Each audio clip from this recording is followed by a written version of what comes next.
Well, here we are, folks. Another Tuesday evening. Welcome, welcome. Great to see so many on already. Interesting conversation with Leith tonight. We've pulled apart a whole bunch of amazing issues we're going to cover. So this is going to be a very important conversation. I'll just let this run for a moment or two, let people come in and make themselves comfortable. Welcome to everybody who's on already. And of course, the normal routine here is we have to go visit the dogs. And the dogs, well, we've got one dog. The other dog's just out with shot, unfortunately, moment. They've had their lunch now. Because the show is later here, I have to go and give them some food before I go live. Otherwise, they'll just pester me forever. So that's Lunar Meteor's just around the corner, but that's pretty good. And of course, we've got the studio running as normal with Leith over there, ready to come in. Multi-view up there, the chat's up there, and the other control systems here. So everything's set up, ready to go. And as normal, of course, will be great to have your questions and what have you as we go forward. Anyway, that's pretty good. And I think tonight will be a very important conversation because things are really, well, I called it the Twilight Zone for property, but, it's almost the Twilight Zone for Australia, I think, unfortunately, because some of the decisions that our politicians are making, I question. Anyway, let me take that off. I'm going to run the start of show and I'll be back in just a moment.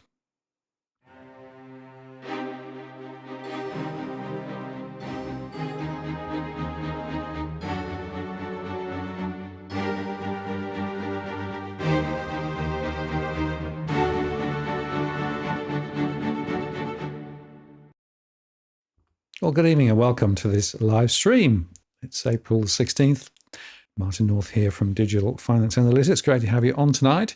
And very important conversation this evening about property and economics and politics and how it all intersects in Australia. Leith, of course, will be in just a second. Just before I bring him in, let me, as normal, remind you that, of course, we don't provide specific legal or financial advice. It's a general conversation only. We moderate the chat, but do encourage you to throw in questions and comments as you go through. I won't necessarily follow all of the threads there, but if you want to throw a question to Leith or myself, use that Walk the World. That'll get into my separate queue, so it gets my attention. And I've also enabled Super Chat, which means that you can get your questions top of the list or indeed make a contribution to what we do around here. We really appreciate those who actually help us to cover the cost of what we do. Don't do this for profit. We do this because we think there's a really important conversation to be had. And now let me bring Leith straight in. Hi, Leith. How are you going? G'day, Martin. How are you? G'day, everyone. Thanks for having me on again. It's really good to have you back on. And this is a really important conversation. I feel that the stars are aligning around some of the critical issues.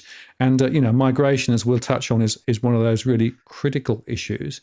But I thought it might be good, rather than start from sort of Australia and work out, we might sort of stand back and just look at New Zealand and maybe Canada briefly from a case study perspective, because in a way, you can almost see how what's playing out in Australia is also playing out over there. And they've actually started to make some rather interesting decisions.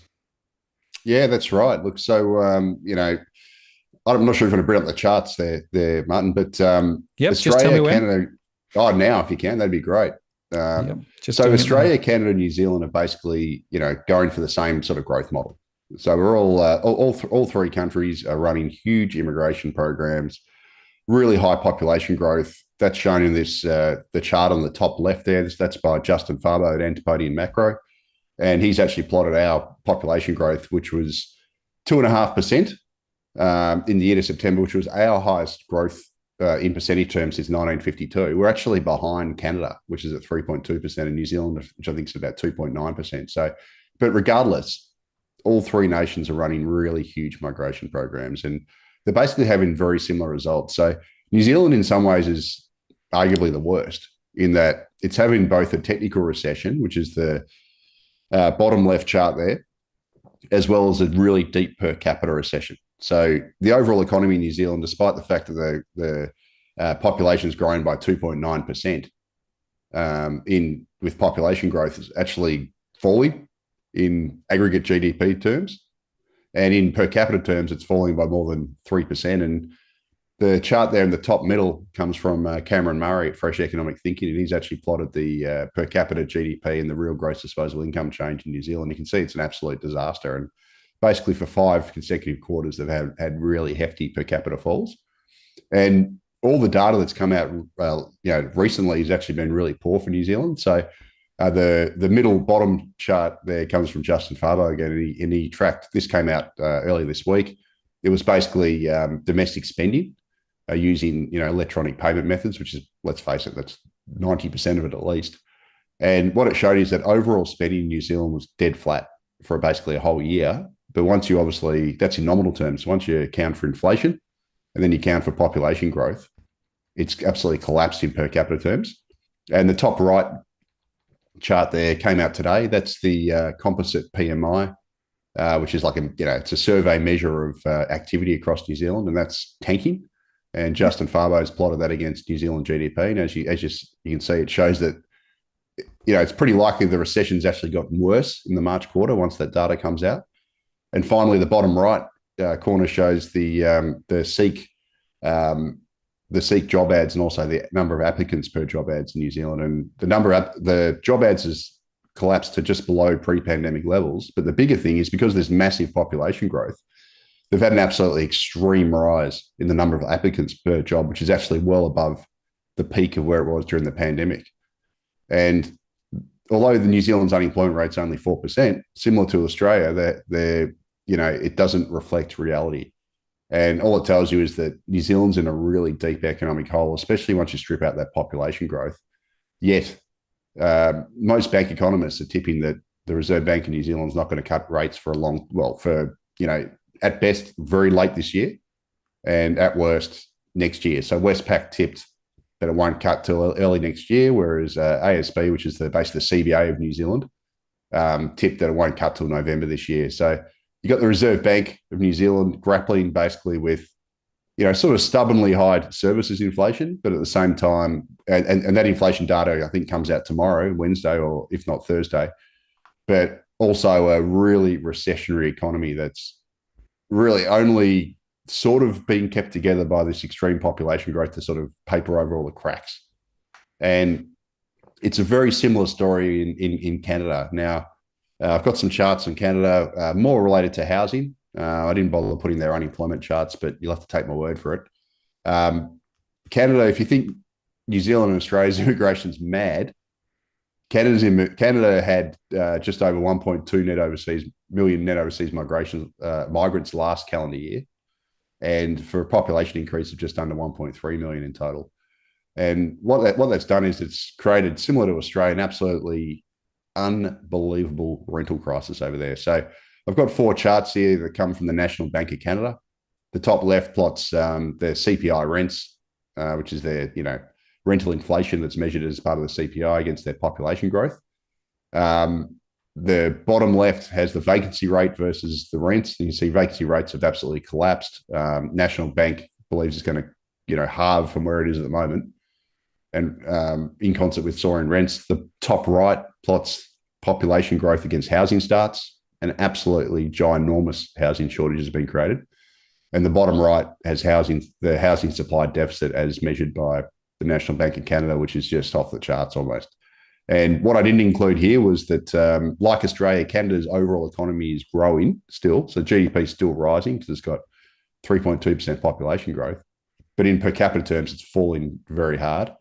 And Canada, unlike Australia and New Zealand, its unemployment rate has absolutely shot up. So it's shot up from about 5% about 6 months ago to about 6% now. So, Canada's unemployment rate shot up. I think it's a bit of a harbinger for Australia.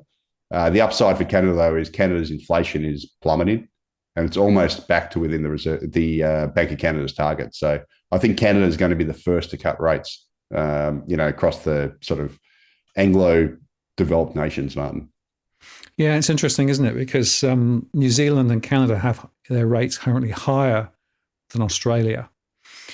And yet they've still got the same thing. And the reason I wanted to do this was because, we might think that Australia's in a unique situation, but the same levers were pulled in these other countries too, which was basically to try and keep the GDP up by bringing more people in, grinding the machine. The actual employment data is suspect in all of these countries too, because of the methodologies that are used. And, same in the UK, by the way. The data came out today and showed that there were more people out of the system in the UK than everybody expected. So the unemployment rate is still not looking too bad, but it's not really reflecting reality. No, it's not. And that's probably a really good segue to go to the Australian unemployment data, if that's all right. Yeah, too. So if you share the screen again, I've got it ready. So as we know, we had this bizarre, caught every economist with their pants down, basically, myself included. The ABS February labour force data showed that Australia's unemployment rate miraculously fell by 0.4 percentage points to 3.7%.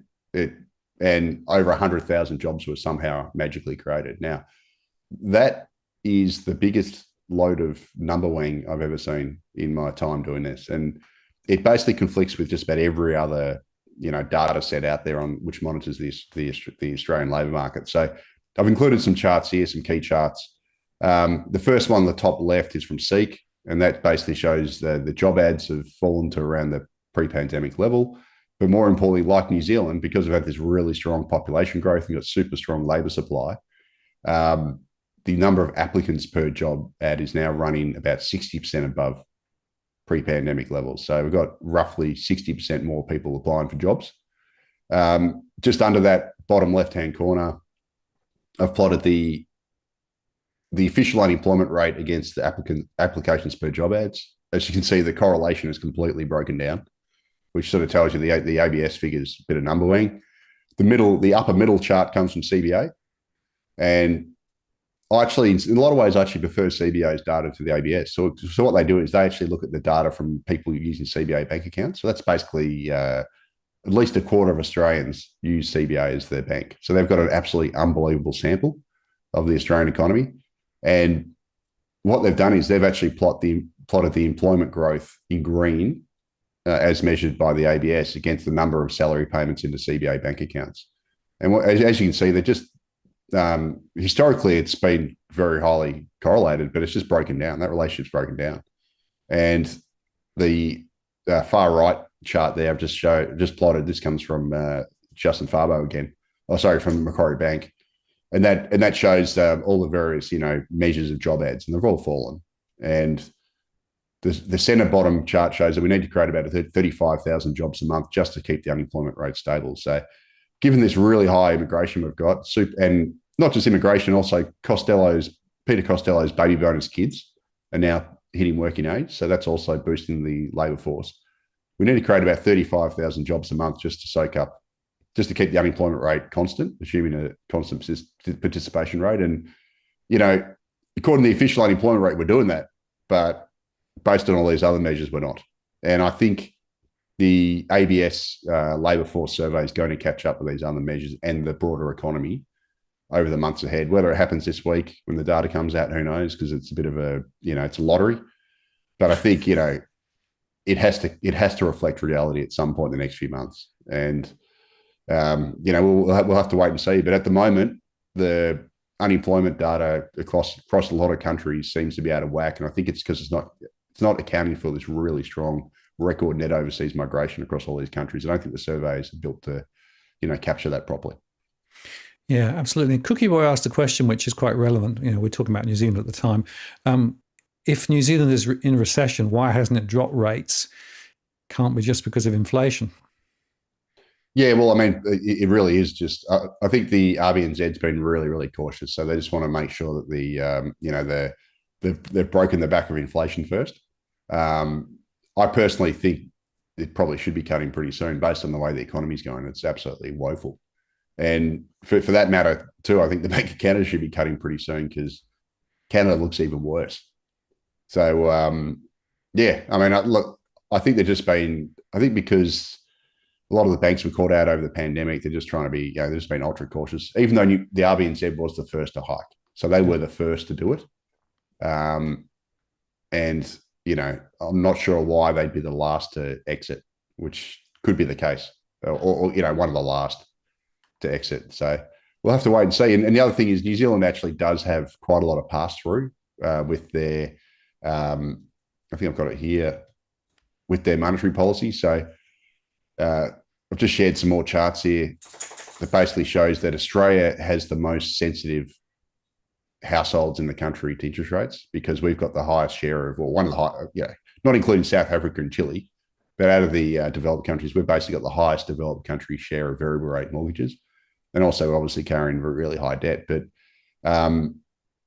what these charts show you is that Australia is actually operating the most restrictive monetary policy in the world, or one of the most restrictive in the world, despite the fact we haven't raised the cash rate as much as most other countries, because our interest rates get passed on so much quicker to Australians than they do elsewhere, because we've got such high variable rate mortgages. We also carry much higher debt loads than most other countries. So that means that we're more sensitive as well. So that being said, though, New Zealand, if you look at the bottom middle chart there of the rise in mortgage rates, New Zealand's had almost a comparable rise to Australia, because it hiked earlier, and it also does have a fairly high share of variable rates, or if not variable, short-term fixed rates, which most of them are now expired. So I think based on that, yes, New Zealand, the Reserve Bank of New Zealand should be cutting rates, fairly soon, given the sensitivity and also the fact that their economy is in, such deep water. Absolutely. Well, it's interesting because Cookie threw the next logical question, which is, is the Reserve Bank likely to cut this year? And of course, until quite recently, that was the central thesis that most people were running with. Then, of course, we had the most recent outcomes from the US, specifically with much higher inflation. And so suddenly now it's all changed a bit. And of course, we've started to get, RBA won't cut interest rates until 2025, which is kicking it out significantly. So it is confusing as to what they will do and what they might do. Of course, they're saying they want to be cautious and careful, but bear in mind that some of the data that they're making decisions off, as we said earlier, it looks a bit suspect, market, right? And bearing in mind the over leverage that we've got in Australia and the high levels of stress that I'm seeing in my data. So you would say that the chances are this year rather than next year? Yeah. So I think I first said it on Sky News about November last year. I said, I think they're going to cut the second half. And I think I was on with Warren Hogan, and he was like, "Yeah, what?" And they all thought I was crazy. But I was like, "No, second half of," but I'm sticking to it. I'm dying on that hill. I mean, not just to be stubborn, but I honestly think, given the data we've got here, and this whole comparison with the US is a bit silly, I think. So, if you look at the top left chart, so 85% of Australia's mortgages are variable rate, right, and the rest of them are pretty much very short-term fixed rate. So, compare that to the US, where basically 95% of their mortgages are fixed rate mortgages. So what that means is that the US hasn't had the pass through of interest rates like we have here, and that's shown on every one of these charts. So, the US has had almost no increase in their debt servicing ratio since they started hiking. US's outstanding mortgage rates, is the bottom center chart, has risen 0.5% on average, versus, nearly 3.5% in Australia, or 3.25% in Australia. The other big difference is the US economy is actually strong. Australia's isn't. So the right-hand side shows that, the charts on the right shows that Australia's household disposable income has collapsed, right? We've had the biggest collapse in the world in our household disposable income. There's a few reasons for that. Firstly, we've had weaker wage growth than just about everywhere else. Secondly, we've obviously had this pass on of interest rates, which has drained disposable income. Thirdly, we've had massive bracket creep in Australia. So, because the income tax scales, for example, in America are indexed to inflation. They're not indexed to inflation here. So we've had a record rise in income taxes payable. That's also drained disposable income. So Australia's had a huge collapse in disposable income, whereas the US has led the world in disposable income growth. So their economy is very different to ours. And finally, the bottom right chart shows that Australia's household consumption has tanked, whereas US has risen. So it's, and by the way, I should say all these charts, except for the top left one, come from Gareth Dowd at CBA. So I should give a hat tip to him. He did some great data on this over the weekend or late last week. But, all this tells you is that the Australian economy and the US economy are diametrically opposed. Like chalk and cheese. The monetary system's chalk and cheese. The strength of the economy is chalk and cheese. So I think this whole notion that, inflation's rebound in the US, therefore it's going to rebound in Australia and we need to hike interest rates or keep interest rates on hold for longer is not that sensible. But at the same time, you never know. Like, obviously the oil price is spiking. You just had Iran, has done the attack on Israel. So you never know. I mean, there's all these, X factors that could come out and et cetera, that could scuttle my second half view. But at the moment, I'm sticking to it. And I think the labour market data is going to weaken. It's going to catch up with reality in the next, over the next quarter, say. And then when that happens, I think that'll be could be one of the key impetuses for the Reserve Bank to commence an easing cycle in the second half. Probably, if you'd asked me this a few months ago, I would have said probably in the third quarter. Now, given the number weighing in the unemployment data and all the other stuff, maybe fourth quarter. But second half, I think, still. And one of the questions that follows on from that is the Aussie dollar, right? So Leo asked, if the RBA cut first, wouldn't that cause the Aussie dollar to drop? And it's worth just reflecting on the Aussie dollar is currently, pretty low, really. It's, down to the 64s, 64.18 at the moment.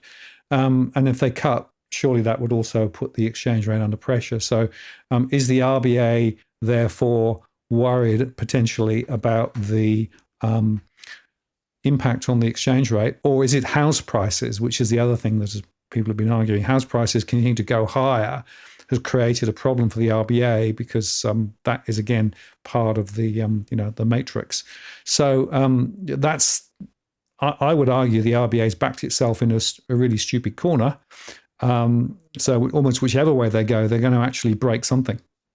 Yeah, well, I mean, look. At the same time, I don't want to be the defender of the RBA, but at the same time, they've only got one tool, right? Yeah. So they've got interest rates as a tool. They've been put in this corner really by the federal government. If you break it down, it's the federal government that's stuffed energy policies, which has led to a massive energy inflation. It's the federal government that's basically driven this massive rental inflation and also driven the house price rebound through huge immigration. So, if there's anyone to blame on that front, it's the federal government. It's easy to blame the RBA, but I wish people would blame the federal government more because in the end, like the Reserve Bank's got one tool, which is just interest rates. The federal government's got many tools. And in fact, you'd say it's the federal parliament's full of tools. But, most of them blunt. Yeah, that's it. Just tools, left, right, and centre. But, it has a lot of policy levers. The Reserve Bank doesn't. And it's not really helping the Reserve Bank out. If anything, it's making it worse. Yep.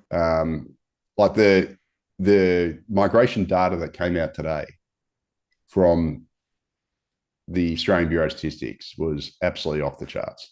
Should I quickly segue into that? Is that do. Okay. Perfect. Yep. Yeah, no worries. I'll just quickly tee up the charts. So I've got to skip back. This is all, we always sort of wing this. So I've just put a whole bunch of charts. I know what order it's going to be, but anyway, if you can share it now, that'll show it. So as we know, Australia had a record 549,000 net overseas migrants the year to September. That was, the highest we've ever had in history by far. That's shown the chart on the left. And just to put that into context, for the 60 years post the Second World War, we averaged 90,000 net overseas migration a year. So until 2004, we averaged about 90,000 a year over that 60 years. And then suddenly the federal government, started under John Howard, decided, you know what? After being lobbied by the business lobby, who said we're facing skills shortages, we need to import a whole bunch of people. It obliged. It ramped up immigration to 220,000 a year for 15 years on average. We had the little dip over the pandemic, and now it's rocketed to 550,000. The Albanese government's also lifted permanent migration to record levels of nearly 220,000, which you count for humanitarians and a few other things. And the latest data that's come out in February suggests that the migrations, if anything, has picked up or at least remained at those really high levels. So the official data is only to September. We got some monthly data to February.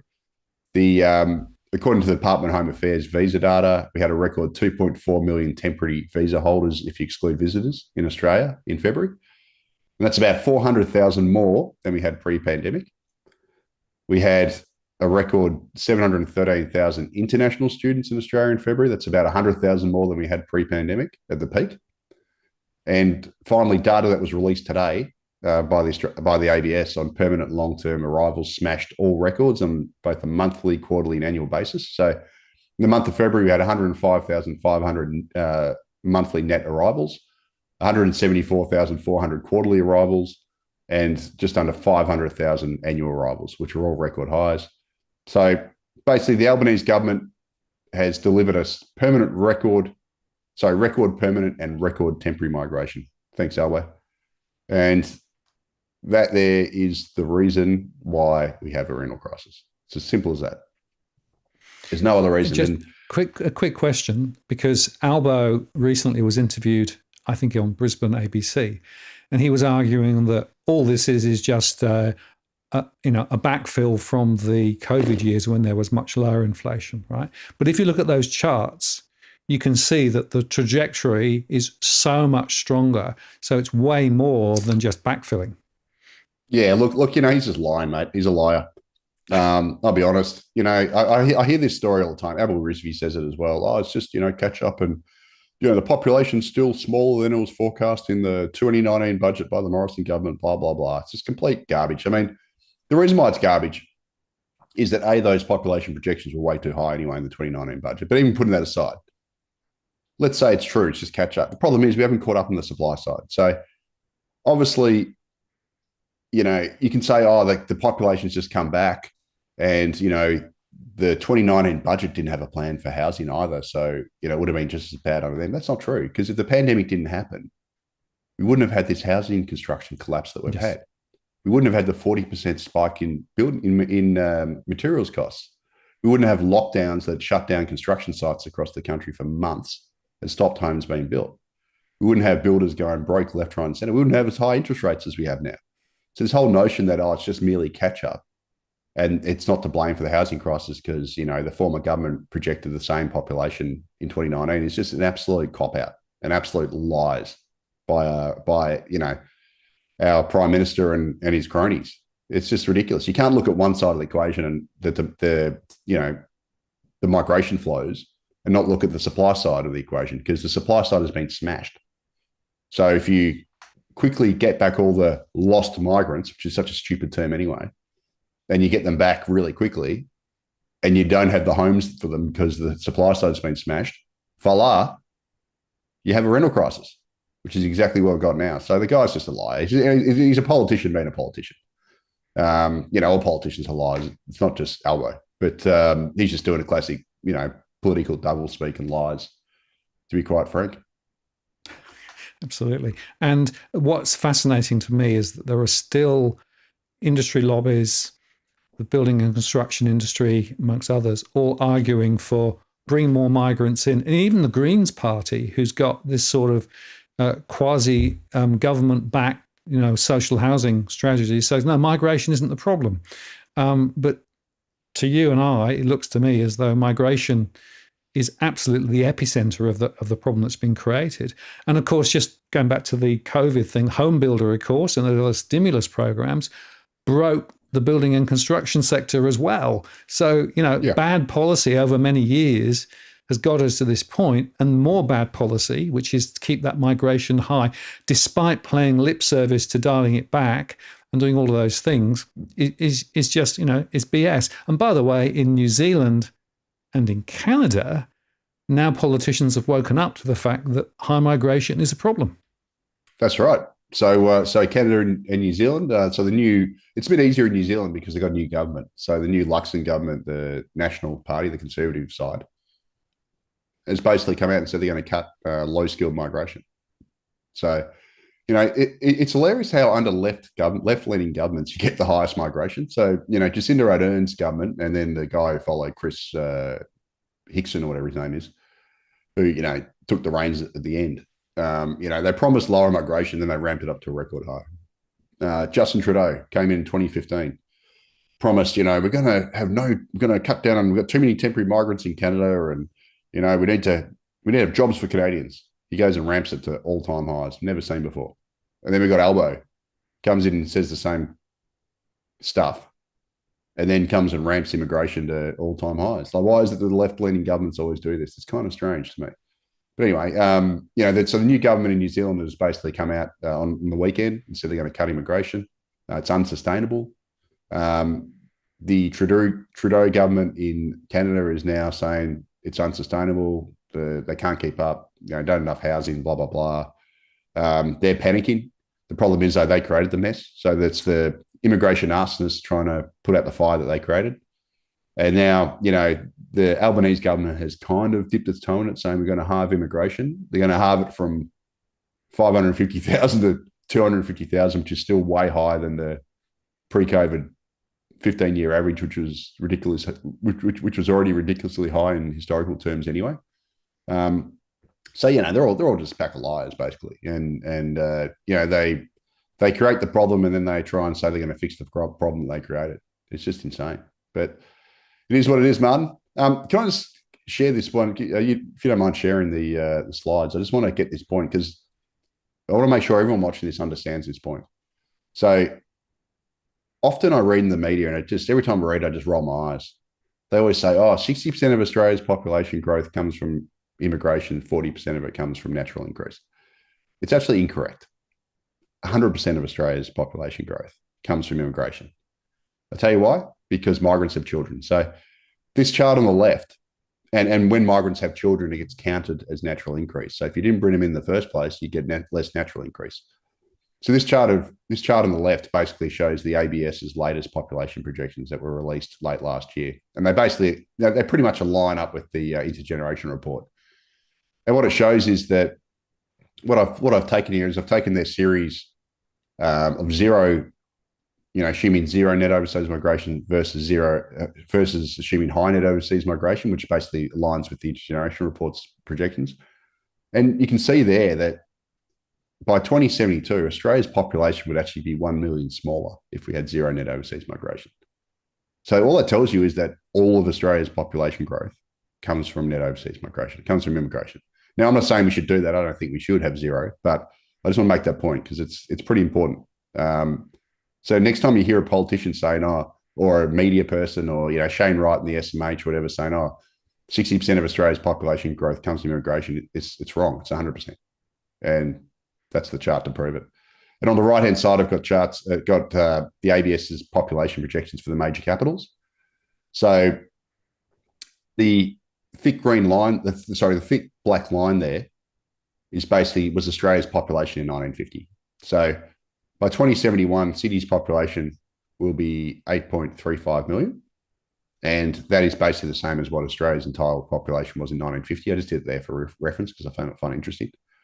And by 2071, Melbourne's population is going to be 9.5 million, according to their projections. Brisbane's going to be 4.3 million, Perth 3 million, Adelaide 2 million. But once again, the majority of Australia's population growth is going to be in the two major capitals, the two epicenters of net overseas migration, and Brisbane is also going to cop it pretty hard. And excuse me. Obviously, this extreme immigration has come up against, as we just mentioned there, collapsing dwelling supply. So Australia, once you net out demolitions and you actually look at the additions to the housing stock, Australia added only 166,000 homes to the housing stock last calendar year against a population increase of about 660,000 in the year to September. That's the latest official data. So that means we only added one home for every new arrival. The problem with it is the latest trend data on dwelling approvals and commencements from the ABS shows that that we're running at an annualized rate of commencements and approvals of 149,000 dwellings only. So that means that the dwelling construction is going to keep falling. And that 149,000 is 91,000 less than the Labor's target of building 240,000 homes a year. So we're not even close. Like, all the forward-looking data is disastrous. It's showing that construction is going to keep falling. And all that means is that the rental vacancy rate, which is shown in the right-hand side from Domain, but I could have used any of the data providers, or they'll say the same thing, is already at record lows. And it's just going to get worse, because so long as they keep running this absolutely extreme immigration, into a constipated supply side, we're just going to have more rental tightness and ongoing high rental inflation, more people being forced to live in group housing, more financial stress, more people being made homeless. It's an absolute inequality disaster. And this whole notion, I always see the YIMBY movement and all the usual Muppets trying to say it's a supply issue. Oh, it's a supply issue. It's a supply issue. All this sort of stuff. We all hear it. And they say, oh, Australia just needs to build more homes. Well, how are we going to do that? So I've put 3 data points here. So on the left-hand side, we've got the number of construction workers per capita in Australia is actually way higher than the OECD average. So our construction workers per capita is, so basically 5% of Australian workers, 5% of Australia's population, 5.2% of Australia's population works in construction. This is all pulled from the OECD. So I got their latest statistics. So Australia's population is actually 27 million currently, but I wanted to use the like-for-like data points from the OECD because they're always like a year or so behind. So that's why it says only 26 million. But regardless, Australia's per capita construction workers are much higher than the OECD average of about 3.3%. The only country that's got slightly higher is New Zealand.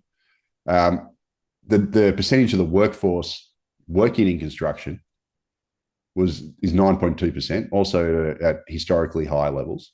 So we've already got a massive amount of people working in construction in Australia. So do these people think we're going to magic? Obviously, these homes need to be built by people. So where are we going to get the construction workers from? Are we going to suddenly have 14% of workers working in construction? Well, if we do that, where are the nurses going to come from? Where are all the other workers across the economy going to come from? Like, we're going to have to cut back elsewhere, which is going to create problems.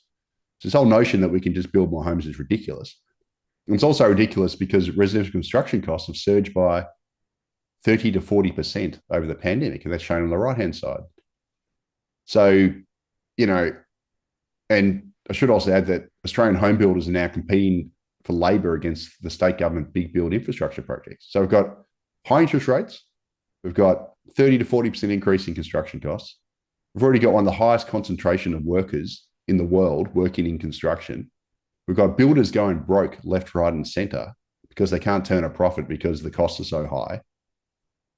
How the hell are we going to suddenly magically build more homes and meet Albo's 240,000 homes target? It's just not possible. It's laughable. So the solution, therefore, is we've got to cut immigration. Because if we don't cut immigration, we're going to have this forever massive gap between housing demand and supply, which just means rent's going to keep rising. We're going to have, upward pressure on housing prices. And just on the rental thing, the next time someone says to you, oh, no, immigration doesn't impact the rental market. The rental market was rising anyway, and blah, blah, blah. Just show them these charts. So the charts on the left, quarterly asking rents from SQM Research. I could have used any other data provider, but these, were nicely put together by Justin Farbo at Antipodean Macro.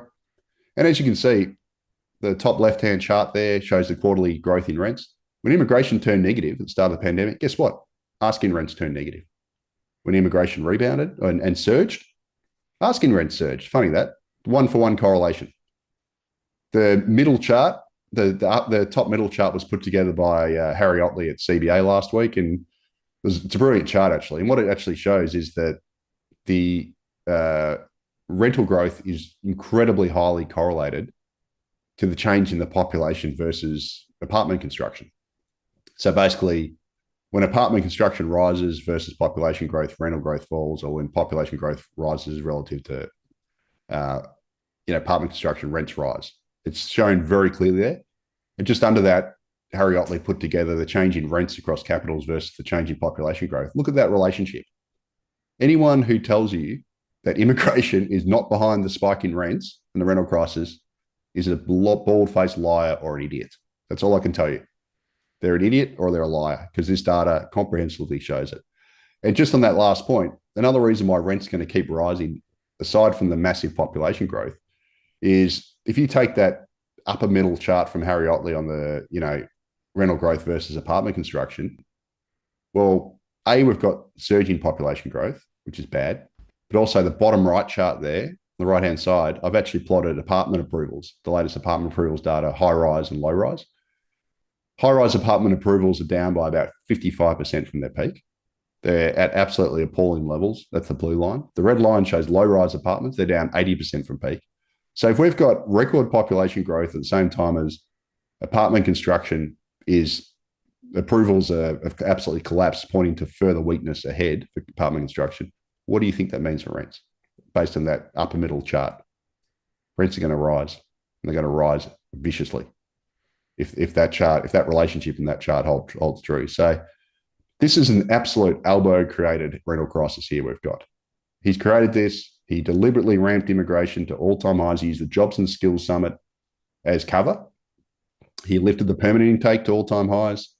He loosened a whole bunch of regulations for temporary visas like students, etc. He signed 2 migration deals with India to give them easier access to come here. And that is why we have a rental crisis. At the same time as obviously the supply side's constipated as well from all the pandemic stuff. So Albo has literally thrown people on the streets. He's driven up your rents and he's forced people to live in group housing. It is as simple as that. This is an Albo engineered housing crisis that we've got. And it's going to continue until they cut immigration. Simple as that. Yeah. And just to underscore, we often say, the economics of housing is a bit broken. But the point is the economics of housing has been completely overridden by the politics of housing, right? Politics has driven this. This is a series of bad decisions over a good long period of time that's actually led to where we've got to. And yet, the current incumbent basically is saying, nothing to see here, we're going to build some more, 1.2 million over 5 years, which, by the way, they can't possibly build, never be done. And in the meantime, the strong migration is bringing more people in. The other interesting observation, I don't know whether you saw some of the coverage at the weekend, but I looked in detail at who's buying property. Because one of the other interesting observations is property prices have continued to rise. Everyone expected they'd fall because interest rates rose. But of course, a lot of people getting into the property market don't actually need to borrow. So there are people coming from that migration path, bringing cash with them. We've also got people who are getting help from the bank of mum and dad. We've also got people who are downsizing and are using the equity from their property to buy more property. So not only do we have a supply problem with housing relative to migration, but we also have a price lift which continues to drive household wealth, quote unquote, for those in the fortunate position to be able to be on the right side of the fence when it comes to housing. But on the other side of the fence, we've got numbers of people now living in tents, the tent cities around the place. We've got a lot of people on the streets, a lot of people living in cars, or indeed, piled in with other people. So the social consequences of these bad political decisions are being played out in so many different ways. Yeah, and if you don't mind switching across again, Martin, I'll just segue on that. This record. So I've talked about rents, obviously. Like rents are the area which I'm most concerned about. I'll be quite honest, just because it tends to be lower income people who rent, and they're more marginalized, etc. The whole price situation stinks as well, but I'm more concerned about the rent situation, because that's sort of like it's the area where the most vulnerable people live. But record immigration is also to blame for the recent house price rises. There's no way around it. I mean, the Reserve Bank of Australia's hiked the cash rate by 4.25%, and that's created a 30% decline in borrowing capacity thereabouts. Yet we've had house prices hit a record high. And the only reason why they've done that is because of this, FOMO, fear of missing out. Like people who are on the rental market are just queuing up for properties. They're seeing the rents rocket, etc. They're desperate to buy. Then you got the record migration, obviously buying, etc. So, this whole thing is driving up, is obviously driving up prices as well. And, it's basically ultimately where we're going to get is the death of the Australian dream. So we know that home ownership rates have been falling for decades, and the data is only the 2021 census. So it would have gotten worse, no doubt, in the last couple of years, since we've had this spike in prices, etc. The middle chart here comes from Tarek Brooker. He's done the the proportion of homes are owned outright. So basically, fewer people are owning homes outright than they used to, especially amongst younger age cohorts. So they're going to be retiring with a lot more debt than previous generations did. And that raises questions about the whole sustainability of the retirement system, because you're going to potentially have a whole bunch of people who are just going to withdraw their super as a lump sum and to use it to pay down the debt, and then they won't have any money to live off.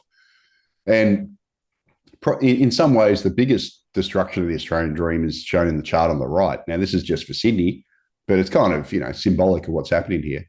And these are projections that come from the Urban Task Force. And what they did was they basically grabbed the 2016 census and they projected. This is a couple of years old, this data.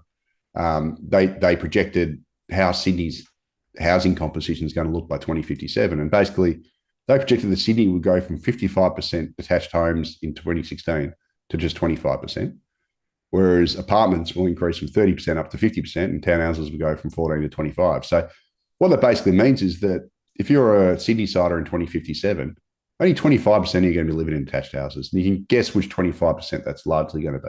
It's going to be the rich. And, everyone else is going to be, all your, poorer people are going to be living in high-rise Harry's type shoeboxes. And a lot of them are going to be renting. And is that really the future we want to bestow on us? Like, that is the death of the Australian dream. Well, what happened to having a house with a backyard? It's gone. It's vanishing, especially in Sydney. And Sydney's going to be the worst, obviously, because it's landlocked and most expensive. But these sorts of trends are going to happen everywhere across the major cities. And is this what we want? Like, who the hell wants this?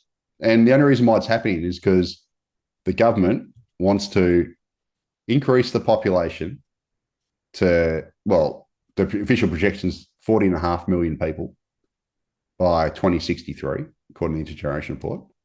And that there is, that there's an increase of 13 million on current levels. And that's like adding another Sydney, Melbourne and Brisbane in just now 39 years from now. It's an unbelievable amount of population growth. And do we really want that? Like, do we really want that? I don't think we do. Well, this is what the politicians are doing. Interesting you raise this, because Dick Smith, who of course has been very much on the big Australia problem for many years, was actually reported in the Daily Mail over the weekend, and that rags a bit all over the place sometimes. But the article was actually quite relevant, because basically he said, look, you've got to understand that the settings that we've currently got will mean that youngsters will be forced to live in China-style units. That the old idea of a house has pretty much gone. They'll all be replaced by high rises. And basically, he said, you've got to actually deal with the root cause problem, which, guess what? Is population, because basically it's population 100%. That's creating the problem. And, he is another one calling out the destruction of the Australian lifestyle and the destruction of local suburbs. And it's very interesting to me that there's a really big battle going on between the top-down view from Canberra, which is, build more stuff. And of course, the states are being bribed to build more stuff. But then the local councils are saying, well, not in my backyard, and they're actually putting preservation orders on some property close into the centre of some of these locations to try and stop it. And interesting, Chris Mims, a few years ago, back in, I think, 2017, was grizzling about the high-rise destruction of Hurstville, right, which is one of the inner city suburban areas in Sydney that have been really badly impacted by high-rise development. And of course, so was Max Chandler Mather, the same the Greens guy who won't say a bad word about immigration, says that we can't talk about it. It's got nothing to do with the housing crisis, etc. He was, I wish I had the photo here, but he, got a great photo of him with Save Our Suburbs holding up signs like this in his suburbs saying no more development, no more townhouses, stuff like that. So he's also a NIMBY, but then he goes and tells us that we got to have unlimited immigration because he's an absolute open borders zealot. At the same time, complains about the rental market and poor renters and blah blah blah. And it's like, mate, you're not serious. You're not a serious person. If that's what you're doing, you're full of it. You just, he's doing smart politics because the renters don't have a voice at the moment, and they're going to vote for the Greens because they're at least the only ones who are at least pretending to be on their side, even if they're not really. But but it's just a farce. Like if you can't mention the immigration elephant here and what this means if you're a resident of a major city, well, then what are we doing here? Like, I think these charts on Sydney, I think this chart on Sydney tells you everything you need to know. Like, you're going to be, your children and grandchildren are going to be forced to live in high-rise dog boxes and probably rent them as well because they won't afford to own it. And we all know the quality of those high-rise dog boxes haven't been that great. So, according to the New South Wales Strata Council, like about half of the apartments that have been built, that were built during the boom in the second half of last decade have got major faults. So it's like, do we want that? Like, do we want to be living in these absolutely terrible Chinese style apartments? I don't think we do. That's not the Australia I grew up in. No, it's a very different transformation. In fact, already, if you want around some of the suburbs that were, a few years ago quite low rise and quite quiet, are now absolutely, built to the roofs, to the rafters plus, and high capacity with traffic and everything else, and general lifestyle, deteriorating quite quickly. And it's quite interesting to me that, some of the most significant developments underway at the moment are build to rent. Yeah. So this is another whole, Ponzi scheme, basically, where the construction industry is now corporatizing the housing market. Correct. Yeah. And are basically building cheap high-rise to rent out. And Cameron Murray did some interesting analysis to say, well, those build to rent apartments, more expensive. Yeah. Tend to have higher rents, are more expensive, and aren't really solving the critical issue. So, and yet that's another, issue thrown in. And I would argue again, it's supporting the large construction sector and the corporatization of property even more. And again, it is just another sign of a deep problem that we have in the country. Yeah, and if you don't mind, just switching back to the slides quickly,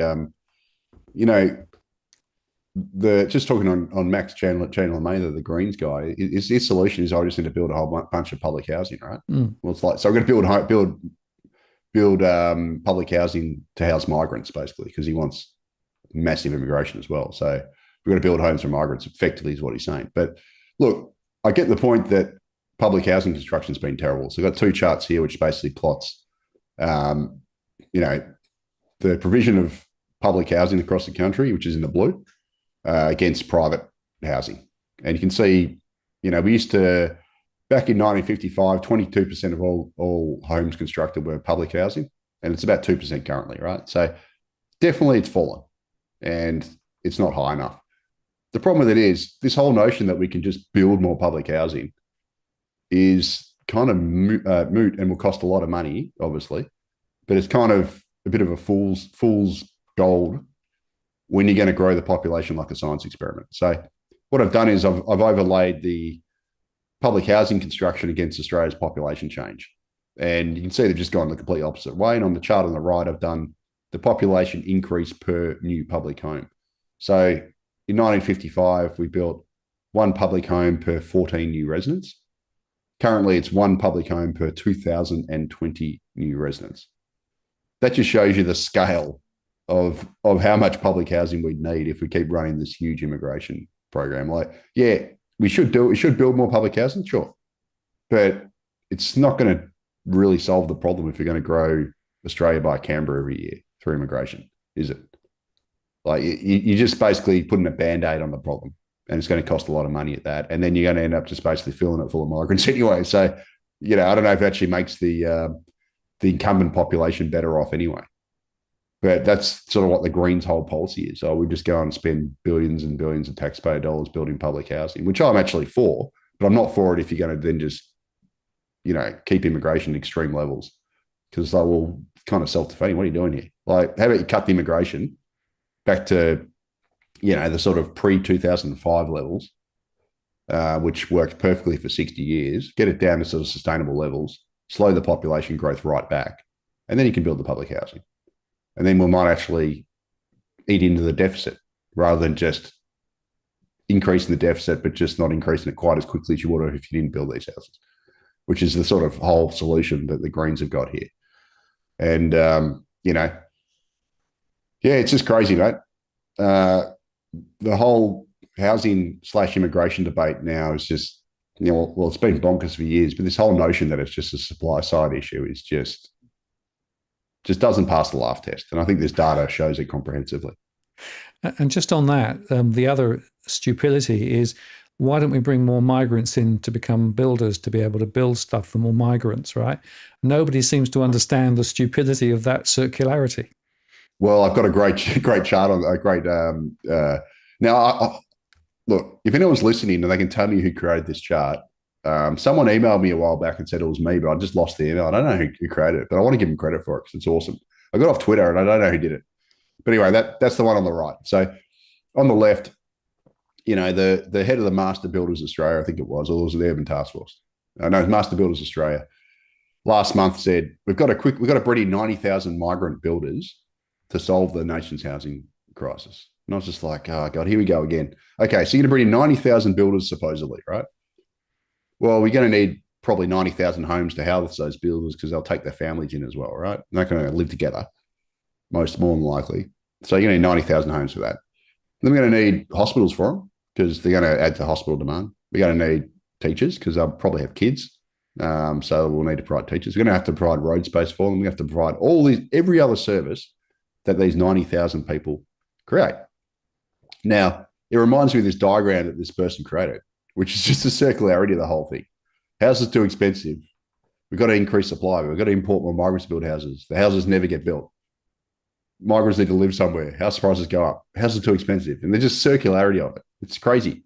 Now, this whole skills shortage, excuse me, sorry guys, I've got COVID, by the way, so I'm just battling on. So this whole skills shortage thing is just absurd. So I said earlier that, in 2001, the Howard government was lobbied by the business lobby. So we're talking about the Business Council, the Australian Industry Group, the Australian Chamber of Commerce and Industry. And they held a review and they said, look, Australia's suffering from skills shortages. We need to import a whole bunch of migrants to solve those skills shortages. The Howard government obliged, and for the better part of 20 years, or this century, we've run a huge immigration program to try and, under the guise of skills shortages. But when you step back and you look at it, you go, okay, hang on. So we've imported Australia's population has grown by 8.4 million people this century. That's 44%. Enormous growth. We've got more university graduates than ever. Yet somehow we've got worse skills shortages than ever. How does that work? Does that tell you that maybe, just maybe, it hasn't worked? And immigration might actually make the skills shortage even worse? Maybe, because that's what the empirical data says. And yet these Muppets always say that the solution is more immigration. Oh, we've got to get more because, that'll solve it, even though it hasn't done it for 20 years. Now, just to put some data around this, we all know that the tip of the spear in the migration system is the international students, right? So they're basically the feeder. So they come over, they study as a student, they work while they study, which we think wrongly count as an export, even though they're earning the money here. So that's a whole nother story, but, just the way we juke the stats. And then a lot of them then transition to, they become, say, they go on a graduate visa, they stay here for longer, they become a temporary migrant, and then they hope to become a permanent migrant. And they actually drive our permanent migration system because they start off as an international student, they then transition, blah, blah, blah. Yet when you actually look at the data, are they really solving skill shortages? So I've got 3 data points here. So the first one on the left comes from the migration review. And what it shows is that 51% of international student graduates who've been in the country for 3 years and have studied a bachelor degree are working in low-skilled jobs. They're working as couriers, postal delivery workers, cleaners, waiters, baristas, bar attendants. They're supposed to be skilled, but they're doing this, right? Then the Committee of Economic Development Australia released a report last month, huge report, and basically just showed that the skilled migrants that we've got basically aren't working in skilled jobs by and large.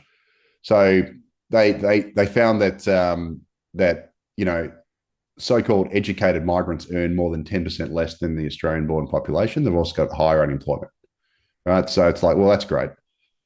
And then we've got the Graduate Outcome Survey, which is the chart on the right. That gets released every year. It's always a couple of years behind. But what it basically shows is that international graduates' employment rates, participation rates, and wages are way worse than local graduates. So this is Australia's skilled migration system. You bring them over, and then, to fill skill shortage, to become skilled workers, then they don't actually work as skilled workers. They end up driving Ubers or something else. And probably the biggest example of that is the engineering sector. So, my father-in-law is an engineer. I talk to him about it all the time, but 60% of Australian engineers are foreign born, right? But half of them don't even work as engineers. Most of them work in low-skilled jobs like driving Ubers. And Engineers Australia, I wish I'd included it here. The cover of their trade magazine, Create, a couple of years ago had this big thing about the unemployment amongst migrant engineers and how terrible it was. It's like, well, how about you stop bringing them in and you use the ones that you've got here first before you keep importing more? Because that's what we keep doing. We bring them over to work here. It's a bit like with that housing, equation. We bring them over to work here as engineers to solve an engineering shortage, and then they don't work as engineers. They drive Uber or something else or do something low skill. That's Australia's whole migration system. You can do that across everything, whether it's accountants or whatever. Why do we have so many? Why is accounting one of the number one studied courses amongst international students? Why are they coming here to learn the Australian accounting standards unless they want to stay in Australia indefinitely? Aren't they coming here to learn skills and then take them back to the home countries? Well, if you did that, why do you need to know Australian accounting standards? The whole thing's a migration scam. Simple as that. And the thing about it is it's actually destroying Australia's productivity. So I've got a chart here, top left-hand corner from Jared Minack, and I've got an identical chart for Canada, so which I don't have in this chart pack, but Canada, National Bank of Canada did the exact same chart for Canada, showed exactly the same thing. And basically what it showed is that, one of the reasons why Australia's productivity sucks and why Canada's productivity sucks is because we've got what economists call capital shallowing. So basically we've grown the population through immigration at a far higher rate than we've grown business investment. We've built infrastructure or we've built housing. And what that's basically done is it's diluted the capital stock amongst more people. And that hurts your productivity. And the bottom chart there comes from the Grattan Institute. And, I don't agree with a lot of what the Grattan Institute says, but this is a great chart. And this shows you exactly why Australia's current immigration system is really bad for the housing market. So not only do we bring in too many people and we've got to build houses for them, we can never do it, but also the overwhelming majority of migrants that we bring in don't work in construction. So the Grattan Institute estimated that 32% of Australian workers were foreign born, but only 24% of workers are in building and construction. So only 24% of workers in building construction were overseas. So what it tells you is, and that's primarily because of the international student channel, right? They don't come over here to become tradies. They come over here to do a BS course and then to be underemployed. And then they add to housing demand without helping supply. And then they don't plug skill shortages because they don't end up working in their areas and they end up doing other stuff, which means we've always got these perpetual shortages in areas where we actually need people. And the solution to the whole skill shortage farce is to basically reduce the size of the migration intake, make it much smaller, make it better targeted and focused on quality. And we've got to basically recalibrate the whole migration system so that it's set at a level that is below the nation's ability to supply homes, to build homes and to build infrastructure. Because at the moment, we've got it the wrong way around. We're bringing in too many people. It's above our capacities to build homes and build infrastructure and business investment. And as a result, we've got that capital shallowing, the productivity is getting killed, that wrecks living standards. We then get all the congestion, all the other stuff around it, and we end up going backwards. And just one final point on that, Martin, if you don't mind. Labor has this stupid policy that they announced the last few months, another Albo disaster in the making, where basically they've set a 55% university attainment target. So basically around 45% of young Australians currently do a bachelor degree, go to uni. Labor wants to, which I'd argue is way too high. We have way too many people doing university degrees. We don't have enough people doing trades and vocational education. So that's where the shortages are. They're real skills. That's where we need people. But Labor, being Labor, wants to increase that to 55%. So they want another 10% of people, young people, to do university now. And they've set targets for it. And all that's going to do is going to starve us even more of people doing trades, doing real work. And we're just going to create bigger shortages across areas where we desperately need people and where there's better career prospects. Like, one of the worst things this country did, and it happened under John Howard, I believe, is it got rid of trade schools. So there used to be a whole bunch of trade schools near me. And, my cousin-in-law did his automotive apprenticeship there. He's been a really successful, mechanic. He owns his own business, etc. He's like about my age. But half of those trade schools, most of them are shut down. And that was done in the 90s. I think it was done by Howard, because there was this stupid presumption that we need to send people to university, and that's where, the better jobs were, etc. So voila, 30 years later, we now have shortages across all these areas where we desperately need people. We've got way too many people doing university degrees. Often the credentialism's mad, whereby customer service roles that you used to be able to do straight out of school now require a university degree. Like, why? It's pointless. And we're just wasting resources trying to funnel people into university when a lot of people should really be doing real work and doing trades and stuff. And Labor's just going to make this worse. And the whole migration system makes this worse because it's so focused on international students who don't work in these areas that we need them. Yeah, it's interesting. My late wife, I should say, actually was a university professor, and she worked in the university sector, and basically commented on the degraded value of the degrees that were being taught, because the university system was essentially on, let's increase the numbers, but they basically just diluted and do the quality of the degrees at the end of the process. So, degrees today really are worth a lot less than they were some and they're more expensive. Back. Yeah. It's also a supply. So the qualities, they just turn them into degree mills. Yep. Where you just go in there, as many people as you can, throughput, maximum revenue for the universities, etc. They've dumbed them down to cater for international students. Like we need to lift teaching standards massively, entry standards. They need to get rid of group assignments. They need to be basically, tested properly. And if they don't pass the muster and they can't pass the course, they get sent home. Simple as that. But instead they pander to them and, put them in group assignments and push them through because that makes the money. And look, this whole shortage we've got in trades and areas like that where we actually need people, and even engineering, a lot of it comes down to obviously getting rid of trade schools, etc. Was disastrous, but also privatisation has helped do this as well. Because, my father-in-law is he's in his 70s. He's still working as an engineer, but he's going to retire soon, but a really good engineer. And when he finished his degree at Monash University, he went and worked at the Gas and Fuel Corporation in Melbourne. So that used to be, the publicly owned utility. And they used to have a social contract when it was publicly owned, where they'd take in dozens of graduate engineers, they'd train them up, and then they do 3 years stint there, and then they go into the workforce, and they've got real experience. I did the same at the Australian Treasury. So when I went to the Australian Treasury, I'd already worked a little bit in another job, but I went there and I worked as an economist, etc., and sort of got some of my skills there. But because we've privatized all these utilities now, and all these, utilities and all that stuff, which used to be feeders for our graduates to then go in and get proper work experience, get trained. Effectively, it's like a second apprenticeship. And also not just for university students, also for tradies. They could go in and work as, boilers or boiler makers and fitters and all that sort of stuff. We got rid of all, we privatized that, and private companies don't want to do that work. And we've lost that entire feeder system for university grads and also vocational, graduates to get real world training.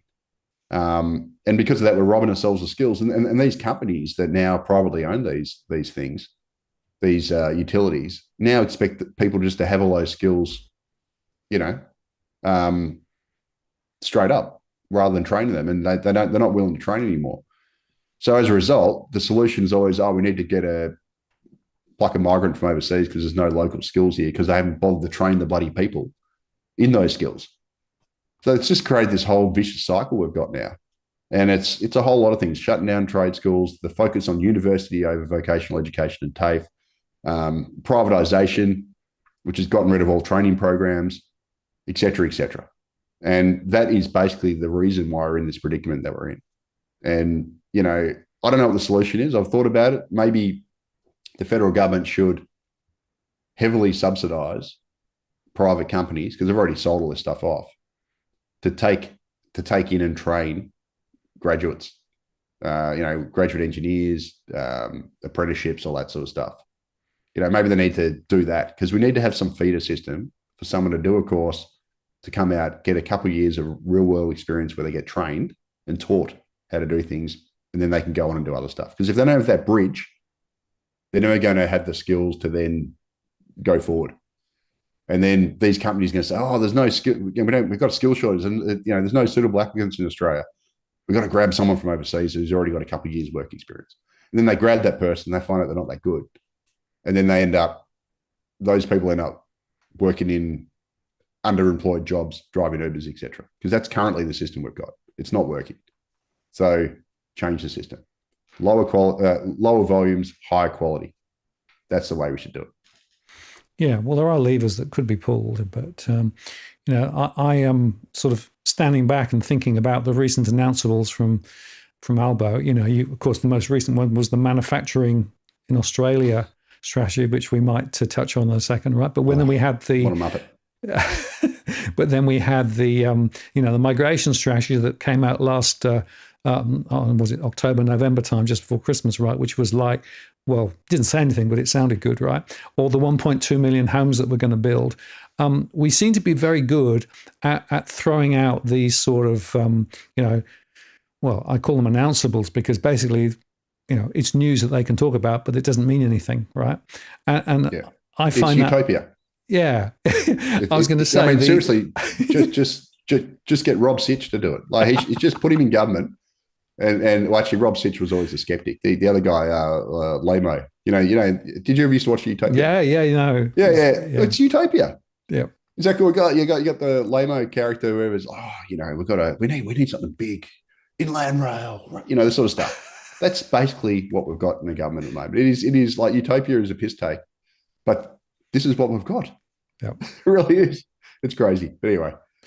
And specifically on the Australian manufacturing thing, which came out, very recently. I know that you were interviewed on Sky about it, and you had some pretty strong opinions, which I think would probably resonate with many people. Which is basically, hang on a moment, are we actually going to subsidise industries, and particularly manufacturing industries, that otherwise wouldn't be economic? Yeah. So I've got two criticisms about this. So basically, the federal government has got this, Australian-made, future low emissions manufacturing, blah, blah, blah. Australia's going to start building solar panels or whatever. First of all, we're never going to be, we gave away that advantage decades ago, unfortunately. Like, few people know that Australia actually invented solar panels.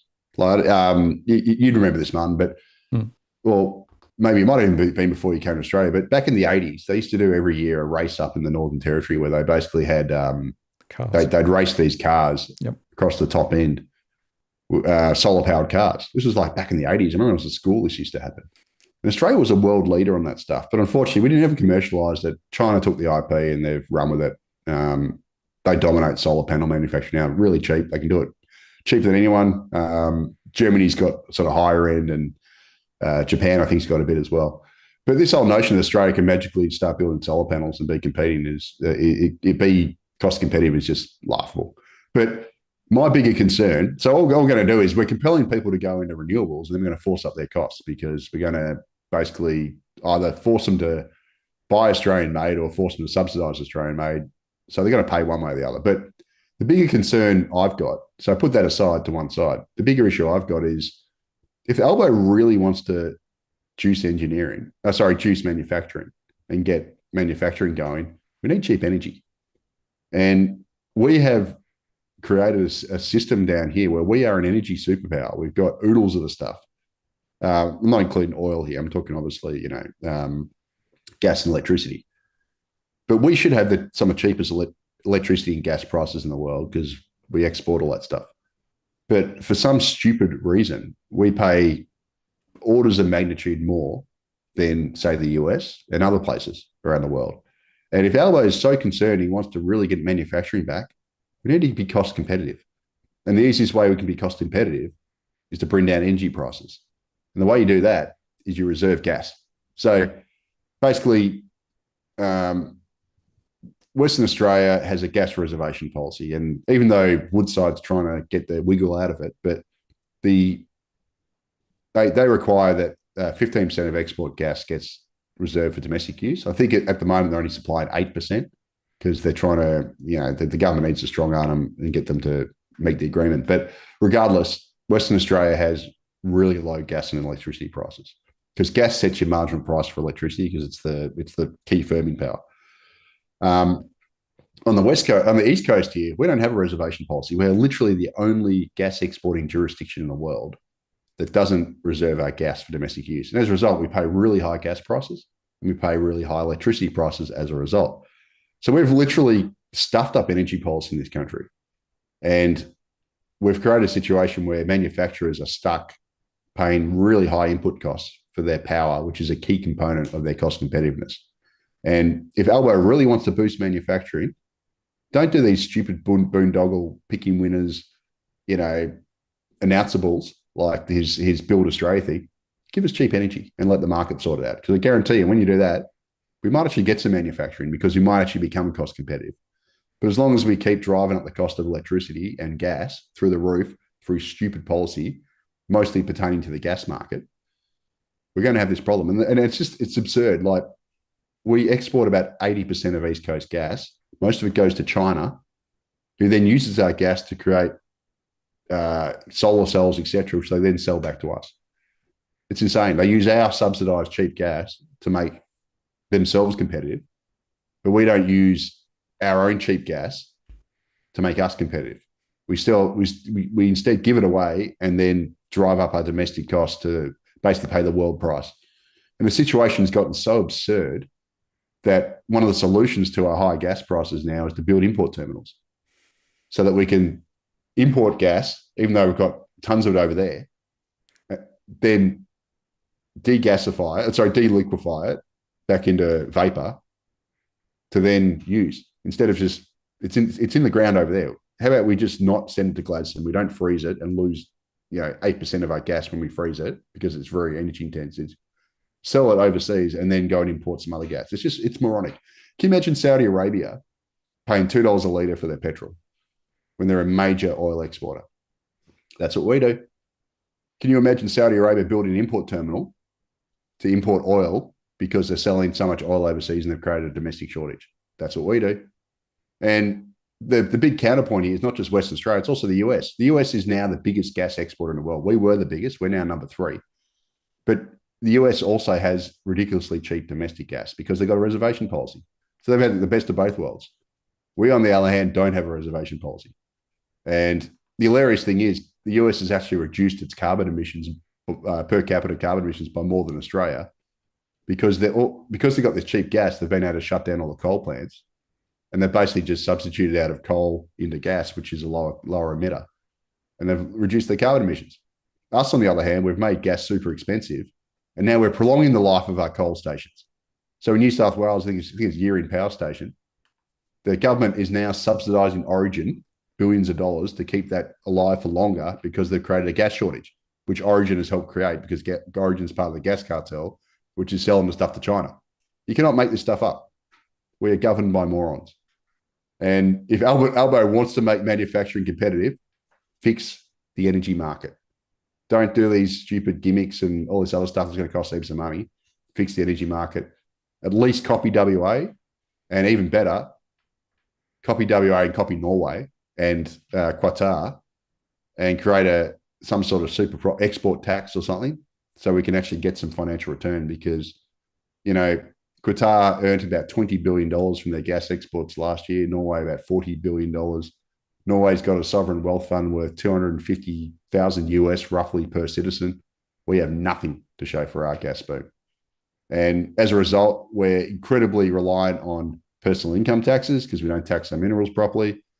And then we are relying on high immigration to bring in taxpayers because that's our main source of tax revenue instead of diversifying our tax revenue into our resources, which would be the smart thing to do.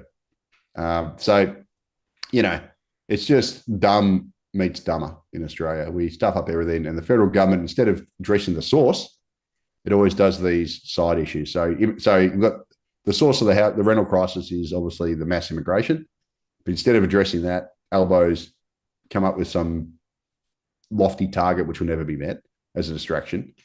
Instead of fixing manufacturing by delivering cheap energy and also taking the heat out of inflation, because energy is a key input, we've got this future manufacturing garbage boondoggle, which will just cost us billions of dollars. So it's all just, gimmicks on top of gimmicks, band-aids on top of band-aids. I hope I explained that properly. I'm a little bit fired up tonight. I'm sorry, Martin.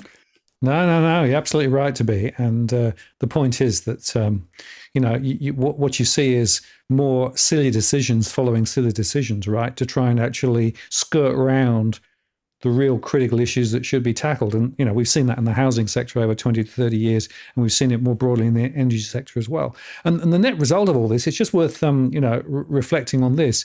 The critical measure that I always look at is GDP per capita.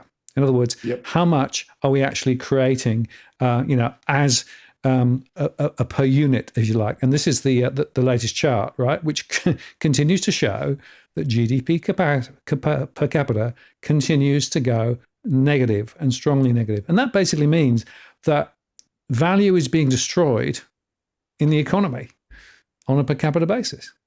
Yeah, and they just paper over the cracks by obviously bringing in huge numbers of people, and that gives you top line growth, but everyone's slice of the pie keeps shrinking. And that's how they get away with it. It's one of the reasons why Treasury loves big migration. Loves it. Well, the federal government loves big migration. It allows them to avoid a technical recession, even though we're all going backwards. And also the federal government collects 80% of tax revenue. So if you bring in a whole bunch of migrants, most of them work, they'll end up paying income tax. You'll get a bit more company tax as well, because they'll spend it, Harvey Norman, etc. And all that bounty goes to the federal government. Company tax, personal income tax goes to the federal government. The costs, though, fall on everyone else. So the costs fall mostly on the state governments, because they're the ones who are responsible for service delivery. And it also falls on ordinary residents, because the state governments then privatise everything, because they need the money to somehow try and, provide extra services and try and build more infrastructure, which they wouldn't need otherwise. And then you end up in a situation like Sydney's got, where you're stuck with 20 toll roads or whatever it is. Whereas 20 years ago, you had like 2 toll roads. You could drive around pretty much and avoid tolls most of the time. Now you can't drive anywhere without getting stung. And, this is the whole system we've got. The federal government, unfortunately, loves it, because they're incentivized to love high immigration, because they get the tax benefit and they get the top line growth benefit. So they can say that they're good economic managers when in fact they're not, and we're going backwards. Yeah. And unfortunately, the seeds of, bad past decisions, whether they are done deliberately or whether they're done because of an ideological fixation, I'm never quite sure. I suspect a lot of it's ideologically driven, thanks to Treasury in particular. But what that means is that the intergenerational impacts are very profound, right? So the next generation will end up with significantly more debt, will end up living in an environment which is much, much worse than the current and past generations have. And the future prospects of Australia more broadly have to be under question, because, of course, the other external factor is China, and China is potentially coming off the boil a little. So because of the narrow basis of our economy and because of the bad decisions that have been taken over many, many years, the future is not necessarily bright. No, it's not. And unfortunately, though, I think about this all the time. So I've said it before, I've got a 16-year-old kid and a 13-year-old kid. And, I pretty much know that I'm going to have to help them into the housing market, and the bank of mum and dad's going to have to happen. And unfortunately, we're in a situation now where, it's become like a class system. So you're going to have wealthy parents to then do okay. And it used to be, go back 30 years or whatever it was, 40 years, and you could be pretty ordinary, just be an ordinary Joe, and you'd have a better life than your parents. And now you got to be even if you're a genius, and you go and do a good course and you do everything right, you're probably going to be less well off than your parents.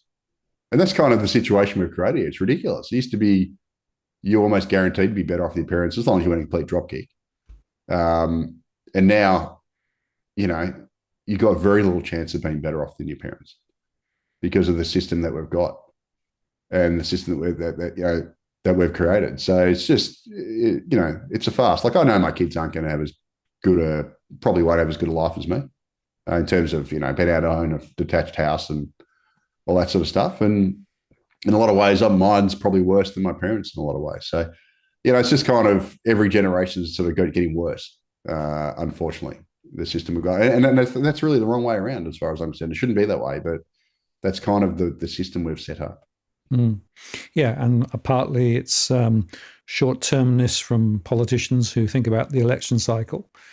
Partly it's an ideological view as to let the markets, run roost over everything.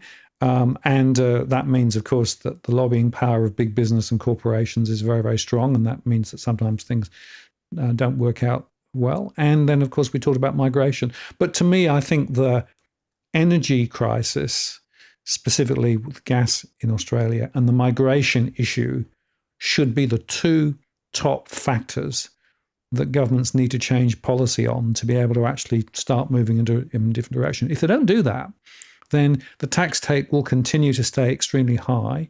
The amount of ability to be able to make new and better decisions for the future will be more and more limited, and that means that you've got this perpetual motion machine going in the wrong direction. Yeah, 100%. They need to fix those two things, and there's obviously other stuff as well, but those are the two big picture things.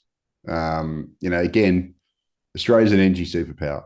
Like we've got all the natural advantages in the world, and we've still managed to shoot ourselves in the foot.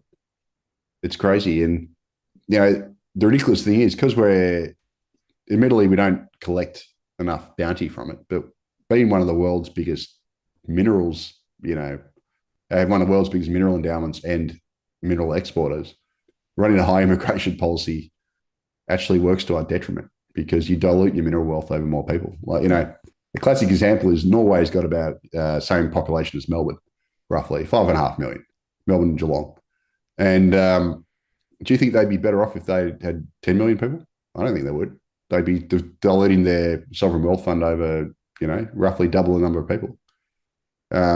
So for them, their calculus is built in against high immigration. And as a result, they've only had a 25% population increase since about 1960 versus ours of 170%. And if we actually did tax our revenue resource base properly, well, then, it could actually kill big Australia immigration because suddenly it wouldn't be very smart. If you're collecting, enough tax revenue from your mineral base, which is what we should, well, suddenly it doesn't make a lot of sense to keep diluting that mineral base because then you dilute your mineral wealth per person. And, if we did that, we could also reduce income taxes and we could have less bracket creep and we could pay for a whole bunch of stuff that we can't afford at the moment. Like I've often said, if I was dictator for a day and then could do something which couldn't be undone, I'd obviously fix the energy. I'd fix this sort of stuff, but I'd also get an expert, commission some experts from Norway to come in and advise their sovereign wealth fund to do the same for Australia. Because it works, or even get the same from Qatar. Like those guys get tons of money from their gas exports, but we don't. WA's got it half right in that they at least have domestic reservation. They do have some better mining royalties, obviously, but they still don't. They don't get enough benefit for their citizens from it. They do a lot better than we do on the East Coast, but they still don't get enough. And on the East Coast here, we're just an absolute joke. We don't reserve it. We pay ridiculously high prices, and we just basically, give it all to the robber barons. It's just crazy. Yeah, absolutely. And Jeremy will give you a week, Leith. There you go. Yeah, a week, a year, whatever. It'd only work if I could do it, and then it can't be undone. But obviously, if I did do it, it'd just be undone straight away. So that's the system we've got. But the point is, there are alternative levers out there. So, that's really, for me, the frustration of all of this. This is why we come back to politics, right? Because the politics of the situation is, unless you actually go in a different direction, you're going to do more of the same. You're going to perpetuate the same old, right? And yet there are levers on the table that could be manipulated in a different way that would take us to a very different outcome. And that for me is, I guess, both the opportunity but also the frustration of the political system and the way it works. Yeah, and the thing is, I think a lot of this stuff would actually be popular too. So, yeah, I mean, obviously you're going to get the special pleading from the usual, Minerals Council and all the usual players. But if you cut out that noise, like classic examples, Queensland, right? So Queensland, 2 years ago, they did and this is the way Australia should do it, like the federal government should do it. Queensland just dropped a massive increase in their coal royalties charges, like basically a super profits type tax. In the Queensland budget 2 years ago, without giving any consultation, giving any warning to the minerals industry. And it worked because they announced it on budget night. The lobbyists were like, what? I didn't see this coming. You didn't run this past me. And then they're on the back foot and they had to lobby after the fact. And they weren't organised, etc. They couldn't run their campaigns, or they ran them and it was too late. It was already done. They ended up being hugely successful, popular, and it raised billions of extra dollars for Queensland. It still wasn't enough, but at least they did something. Why doesn't, the federal government should do exactly the same thing? Like, just drop it by stealth on budget night. Like, don't tell anyone you're going to do it, and just do it. And then catch the mining lobby on the back foot, suddenly tell everyone we're raising this much extra revenue, and then give some tax cuts with it, for example, to sweeten the pie for voters, so they see an immediate benefit. And then you play voters against the rent seekers. So basically, suddenly it'd be like, they'll start the lobby. It's like, well, if we don't do this, we can't give you the tax cuts. And then people are like, well, I want my tax cut. Stuff like that. Like, it's not that hard. But instead, they always give heaps of runway to the lobbyists to then shut it down, to run advertising campaigns, to basically, white ant for a year. And then eventually the political pressure, they cave in. They get into the opposition's ear. They, promise them probably a gig after politics, etc. The corruption sets in, and then it doesn't get done. So that's the way I do it. You don't tell me you're going to do it. You just do it, and you drop it. You drop a bomb. Like it's like Survivor, tribal council. You've got to stab them in the back when they don't see it. You don't do it. You don't go before, hey, I'm going to vote for you and you vote for me, whatever, because then you get voted out yourself, right? You got to be conniving. And you got to be nice to the face. They don't expect it, then knife them in the back. And that's what the federal government should do on this stuff. But, they won't, because they're cowards. They're bought. And, it's crazy. But I think all this stuff would be hugely popular in the electorate. Yeah, and Cameron Murray talks about the game of mates, right? So, that's really the point. But the point is that there is an alternative path if people actually could see it, which we've laid out, and it's something to think about. Leith, we've come to the end of our time. Amazingly, I want to say thank you very much. If people want to find out more about you, where do they go? Okay, so number one, my daily writings are obviously macrobusiness.com.au. I seem to be on the media a lot these days, doing interviews and that sort of stuff. But all those media interviews get uploaded to my YouTube channel, which is at Leith Vo, Leithvo. I seem to be doing almost daily uploads now, so because I do so many media interviews. But it's not like your content. It's just basically I do an interview, I record it, I put it up. But it seems to be quite popular. It's coming up to nearly 3,000 subscribers now, and people seem to love it. So that's cool. And also, if you're in Adelaide, I'll be giving a presentation on Saturday from 2 p.m. I'll put up on Macro Business later in the week. I'm the keynote speaker for the Sustainable Population Australia Forum, Immigration and Housing, etc. So there'll be 3 speakers on the keynote. Some of these charts, you notice that I've put in more effort than usual into this. Some of these are actually taken from that presentation. So I'll be talking about a lot of this kind of stuff, but also other stuff. So I'll be doing that. That's, I don't know, half an hour talk, 15 minutes Q&A. So if you want to meet me in the flesh and you live in Adelaide, come along. Just Google Sustainable Population Australia, and there'll be there'll be some info about that. So that's it. Yeah, macrobusiness.com.au, at Leith Vo on YouTube if you want to check out my channel. And if you're in Adelaide, come along Saturday and say good day and have some sandwiches.